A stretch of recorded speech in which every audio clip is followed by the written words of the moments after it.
ala, ala kalisod, uy. Ala kalisod mga kaisang bingay kalisod aning mag-vlog ta nga naa sa hagdanan nga naa sa taas kaayo no. Talawan para sa ko.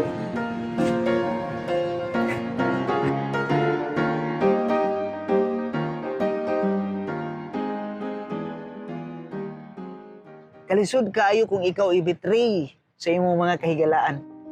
Mao ka na ang nahitabo karon kang Hesus diha sa ebanghelyo. Duha ka buok.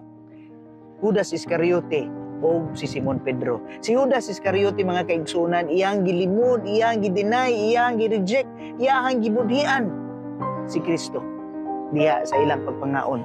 O daghan sa mga nahitabo diha sa ilang pagpangandam sa pagsulod ni Kristo sa pasyon, diha sa iyang kamatayon o sa iyang pagabanhaw. Si Judas Iscariote, grabe ang iyahang pagbudhi kang Kristo. Mga kaigsuunan, sa laing bahin si Simon Pedro katulo, naglimod kang Kristo. So wala pa may tugtugaw ang manok. Mga kaigsuunan, ini panahon sa Semana Santa, gihagit kita sa pagsusi sa atong kaugalingon kung kita ba mabudhion o kung kita ba kusog mo limod. Dili lang siguro sa atong Ginoo, apan sa atong mga ginikanan, sa atong pamilya, sa atong mga kasilinganan o sa atong mga kahigalaan. Gihagit kita sa pagsusi niini. Dili kita angay nga mo betray sa mga kaigsuonan nato. Kay kini dili makapahimot dayon sa Ginoo.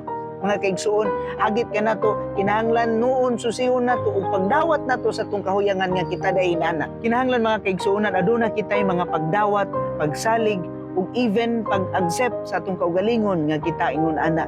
Daghan kitag mga imperfections sa kinabuhi.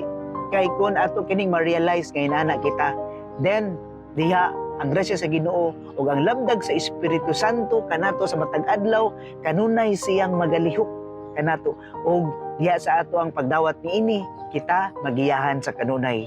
Mga kaigsuonan, hamubo nga pamalandong niining adlaw Martes Santo sa Semana Santa. Mga kaigsuonan, mga bay, mga kaisumbingay, kini di ay si Father Rod diri sa Saints Peter and Paul Parish, Bantayan. Daghang salamat sa inyong pag-uban kanako ug ang Dios manalangin kanatong tanan sa ngalan samahan ug sa Anak ug sa Espiritu Santo. Amen. Mga kaigsuonan na ako karon sa taas no, pero pasensya kayo. So lisod kaayo ang atong pagpili. Nalaog ako sa hagdanan. Tanawa ko na akong kahimtang. So taas kayo na oh.